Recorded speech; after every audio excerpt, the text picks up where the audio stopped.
Hey Hermits, welcome back to my channel. My name is Dara and today we are going to do another little secondhand book haul. So I had quite a fun day today. I took the afternoon off to go wander around some charity shops with Tom and I brought back quite a stack of books. I'm not gonna lie, I am legitimately concerned about where they're going to live because I currently do not have any space left on my bookshelves, and when you see what I've come home with, you'll probably be asking yourself the same thing. So I think I'm going to do this in order that I purchased them, just because I have to do it in some kind of order, so why not that? Let's start with the treats, true treats that I picked up at the first charity shop that we went into. So they always have a great deal of, like, one book is £1, but it's buy one get one free, so essentially you're paying 50p per book. From that stash I grabbed this one immediately. So we have Waverly by Walter Scott, which is a classic. It's in pristine condition. This has never been read. It's one of the vintage classics. I'm not gonna lie, this is not one that I'd heard of, but I've been in the mood to read more classics.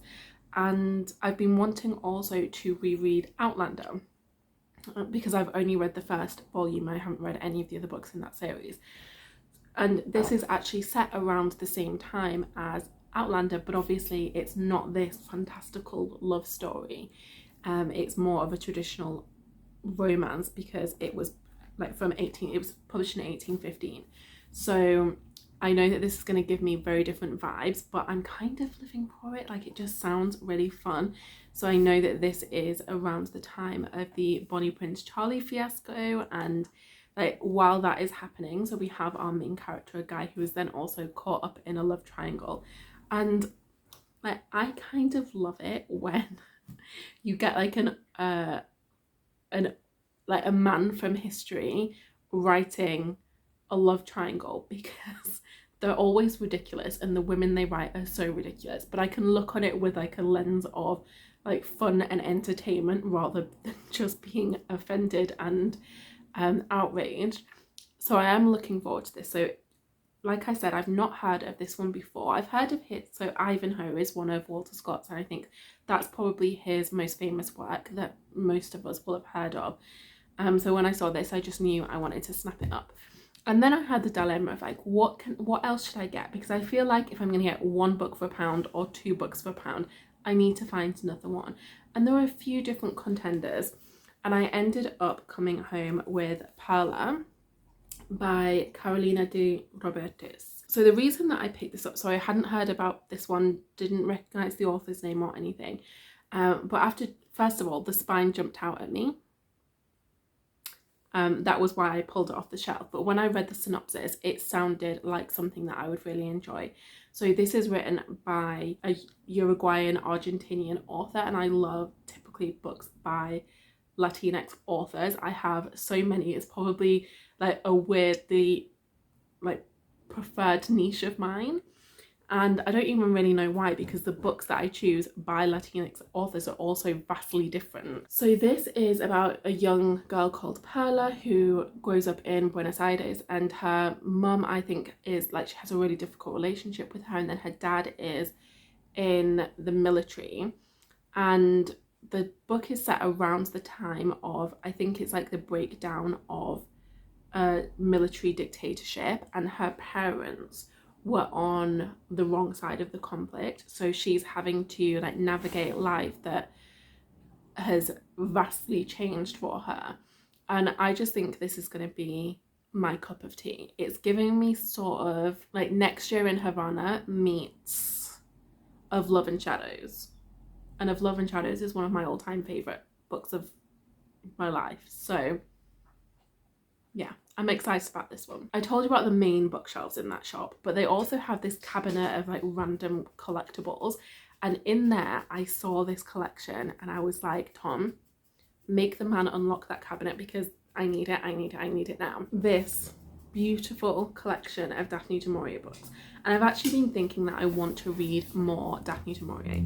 I've read Rebecca multiple times, obviously, like that's everybody's favourite. I've also read Jamaica Inn and My Cousin Rachel, and I thoroughly enjoyed all three of those. So when I saw this collection filled with Daphne du Maurier books that I haven't read, I was like, oh my god, yes, yes, yes. So this does actually have My Cousin Rachel in it, but I'm not mad about that because I only have it via audio, so if I want to read it again I can do that physically. But we also have The Glassblowers, Marianne, The Birds and Other Stories, The King's General, The Loving Spirit, The Scapegoat, The House on the Strand, and Rule Britannia. So I feel like we've got lots of Daphne in my future. I'm kind of tempted to organise some kind of buddy read with these. If anybody will be interested in buddy reading like Daphne's backlist, then let me know, because I would be well up for that. I feel like potentially I might need some accountability to actually sit with them and read all of them, because I do have the tendency to get distracted and then go and buy new books and never come back to the things that I said I wanted to read. So the next shop that we went in had a 3 for £1 offer, which is always a crazy good deal. So let me show you why I grabbed that. So the first one, I can't believe I found this. I was literally talking about this book the other day. Like, I was telling somebody about this book and how I'd read it when I was 12 or 13 and then read it multiple more times and somehow lost my copy when I moved back to England. But it is Pirates by Celia Rees, and like this, it just holds such fond memories for me. I remember devouring it on this hot summer day when I still lived in Spain, and I was with a friend of mine who was visiting us, and we like both read it like back to back so that we could talk about it because we had such a good time reading it.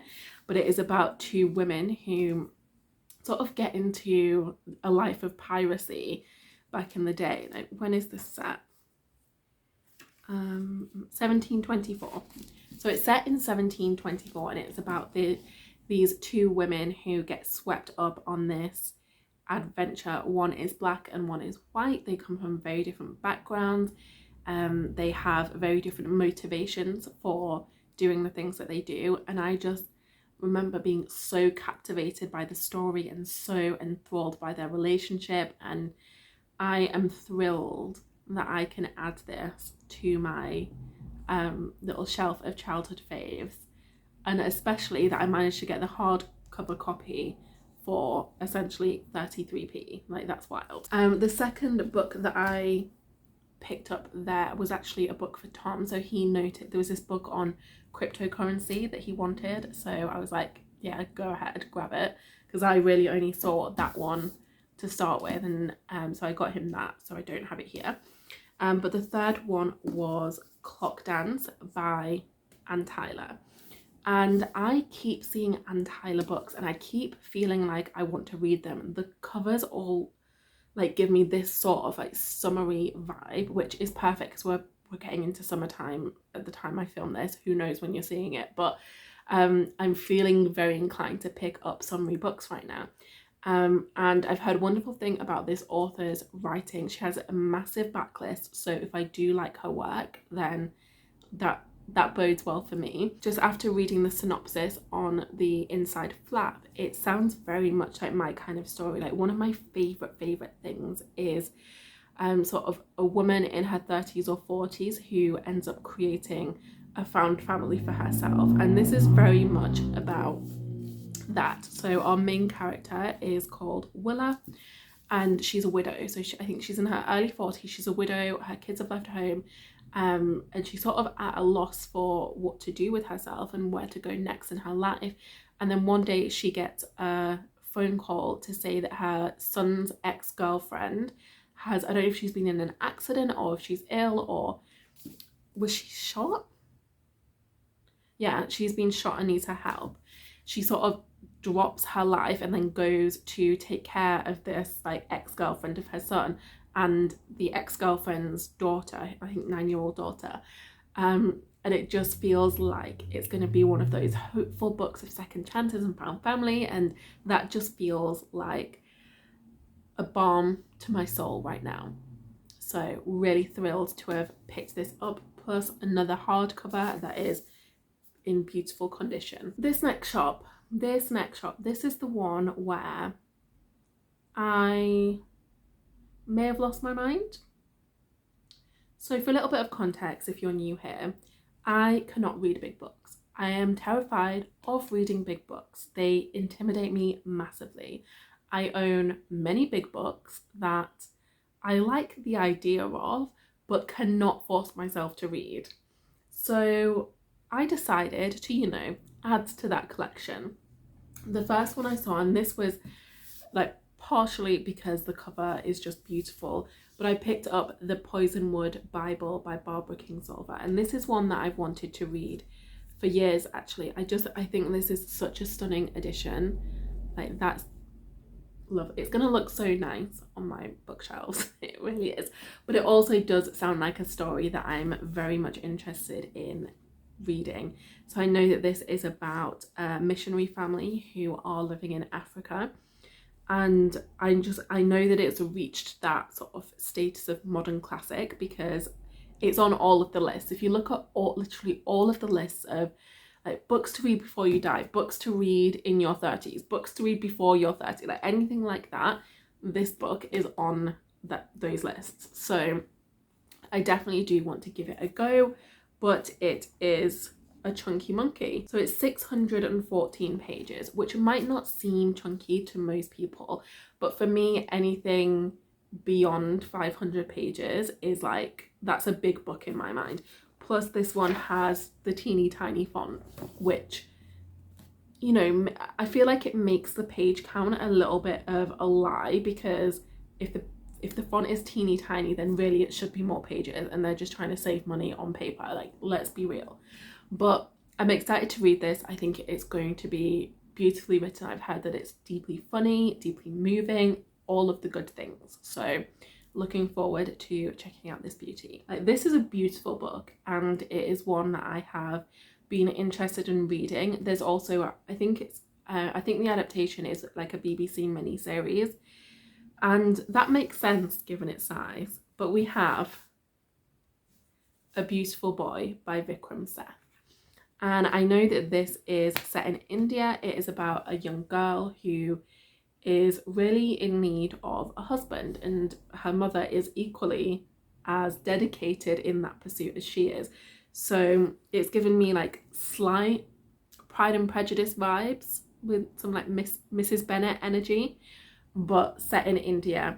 And I believe this is set around the time that India achieved independence. So there's obviously all of that historical context going on too. And this is another one that has achieved that like modern classic status. But this is massive. It is a heavy book. How many pages in this one? Let's see. This one is officially the longest book I own now. 1,535 pages. It has taken over from The Count of Monte Cristo as my longest book, plus the text is even tinier. So the text is even tinier than the Poisonwood Bible. It's teeny tiny. So that is going to take me some time to get through. This is another one that I kind of wish I could buddy read with somebody. I think I will need that to keep me going. So if you are interested in buddy reading this with me, then please do get in touch. I'll be more than happy to say yes to literally anybody. But this is a beautiful copy. Like, the spine has never been broken. Clearly somebody saw the size of it and thought, hell no, thanks for the gift, but I'm not reading it. But do you know what? It's found a happy home here with me. So if nothing else, it is going to be decorating my shelves for a while, because it is really pretty, this book, really pretty. And then also from that same shop, I picked up the children's book by A.S. Byatt. A.S. Byatt is one of those authors who, like, I love to buy their books, but I've never read one. So I think I own, how many of her books do I own? At least 2, maybe 3. That's right. So I own 2 others by her, and they're both part of a series, and then this is a standalone. And that's one of the reasons that I wanted to pick this up, because I don't have like the full series, and I don't have the beginning of the series, I believe. so I didn't want to start those yet. So I thought I would pick this up and see if I even like the writing style before committing to like buying all of the other books in that other series.